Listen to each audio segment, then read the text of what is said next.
But I didn't let go, though my knuckles were white. I said, fish, I'm gonna win if it takes all night. I'm reeling you in, and that ain't all. I'm mounting your fat, scaly butt on my wall. Fish on, close your eyes and quote the scripture, but first get a camera and take my picture. Fish on,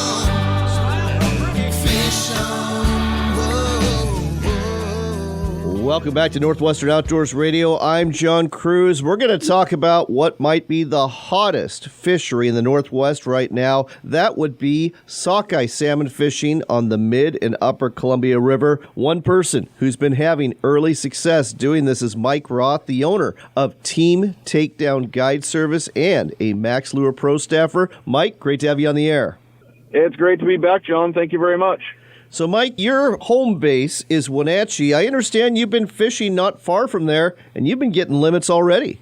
Yep, we sure have. We've got some of the great fishing, right here in our backyard, and don't got to travel too far yet because these fish are, just moving their way up through the Columbia River right now, and we've got a lot of fish still coming. It's definitely looking like a good run this year, just a skosh off the 10-year average, way better than the horrible run we had last year. Folks, the limit is 2 sockeye salmon, which is absolutely fantastic. These are some of the best eaten fish you're ever going to have, in case you didn't know that. What's the average size of the sockeye you're catching on the Columbia? The ones we got the other day, I'm going to say probably 3 to 5 pounds. We actually had a few fish that were probably that 5-pound range that were, they're good-sized sockeye. They kind of almost look like the Lake Wenatchee sockeye. I was going to say, those are really chunky. And I remember a few years past, we had that smaller run where we had a lot of 2-pounders. So to hear that we're getting bigger fish is a great sign. Let's talk about some of the hot spots. I know south of Vantage, right below Wanapum Dam, is definitely an early season hot spot, though you're kind of rocking and rolling with the waves there from the discharge at the dam, aren't you? Yeah, the guys down there at the toilet bowl, what they classify as, hasn't been very warm yet, so we've still got a lot of runoff, and these dams are pumping water, and it's making it a little bit dangerous. I mean, you definitely need to be careful out there and know what you're doing. Hopefully you got help, on the boat. Somebody can be on the boat motoring it, and somebody can be running rods, because yeah, it was definitely a challenge the first night that we fished below Rocky Reach, and I mean, we had water come over the bow of the boat and even over the sides a little bit. And, I've got a 23-foot sled, and that kind of tells you that, wow. It's pretty big. So boaters beware if you're fishing below the dams. Those dams would be Wanapum Dam, a Rocky Reach Dam just above Wenatchee, and Wells Dam that's just south of Pateras. All great hot spots for sockeye salmon as they stack up near the fish ladders. But another hot spot is that Brewster Pool below the Okanagan River. That probably gets more attention than any other spot on the river, doesn't it? Yeah, it does. It does. And, it wasn't supposed to open till the 16th, but now that stretch is open Saturday the 5th for sockeye and king salmon. Well, that is fantastic news that the summer king salmon is opening up a bit earlier in that stretch, and for that matter, all along this section of the Columbia River. When it comes to the summer kings and the sockeye, is the limit still 2 salmon total? In other words, do you have to make a choice between kings and sockeye, which I'm pretty sure most people are going to choose kings? No, it's not. So what it says in the regs in the release that got put out is it's 6 salmon. Okay. Which 2 can be sockeye, 2 can be hatchery kings. So, and the reason why they do a 6 is because if you catch jack, your jack doesn't count as your adult king or as a sockeye. So theoretically, you could catch 2 sockeye, 2 adults, kings, and then 2 jacks. Wow. Well, I got to tell you, I'm glad you helped me out with that because my math was struggling at 2 + 2 = 6. So thanks for the input about the jacks there. Yeah, absolutely. Let's talk about how to catch these fish. And we're going to concentrate on the sockeye today because there's just so many of them. I know traditionally the setup is a flasher and a bare red hook, but I know you're a Max Pro staffer and you're fishing something a little different. Yeah, so we're running the double D Dodgers. So sockeye, you run the Dodgers, not the flashers. Okay. And then either run the sockeye squidders. So like, I think they're like a 2-inch squidder with a smiley blade. And then you're tipping those with coon shrimp. And then Max Lure also has just their 2 red hooks, a couple beads, and their smile blade on their sockeye setups too. And those have been working really good as well. And are you also tipping those with shrimp too? Yep. Everything gets tipped with the coon shrimp.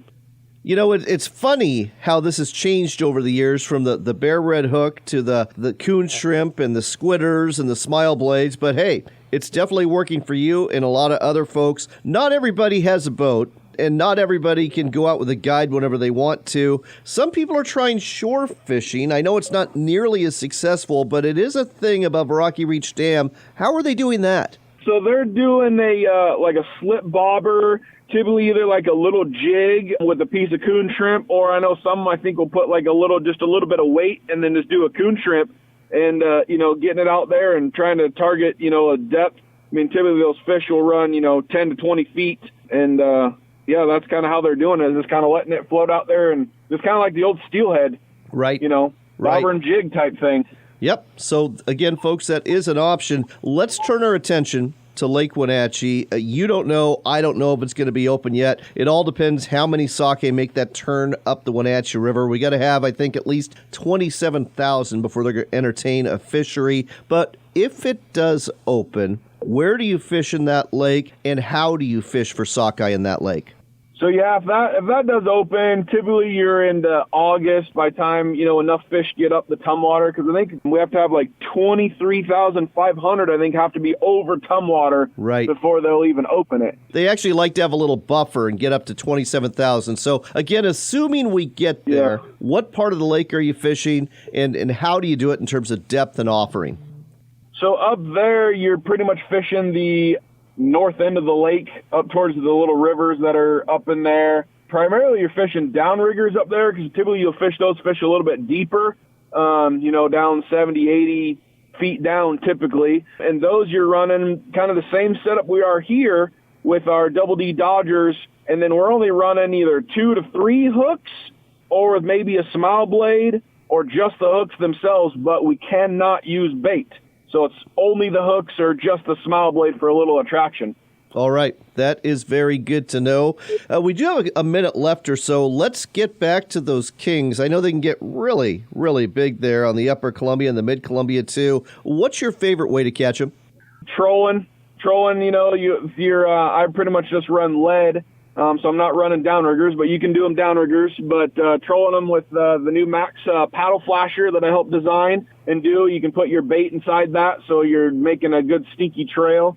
And either pulling the new Tech Set spinner that I designed for Max Lure or super bait. Those are probably the 2 key factors up here that do really well. All right. We are going to have to let you go, but folks, if you want to go fishing with Mike Roth, he's a really good stick. He knows how to catch the salmon in the Upper Columbia, Mid Columbia River. His website, teamtakedownguideservice.com. That's teamtakedownguideservice.com. You can also find him on Facebook at Team Takedown Guide Service, and he will show you a good time. With any luck, even his wife will hop on board, and you can have a great time with both of them and get a whole bunch of fish in the boat. Mike, thanks so much for sharing this with us today on Northwestern Outdoors Radio. Thanks, John.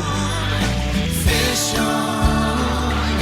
Close your eyes and quote the scripture, but first get a camera and take my picture. Fish on. Fish on.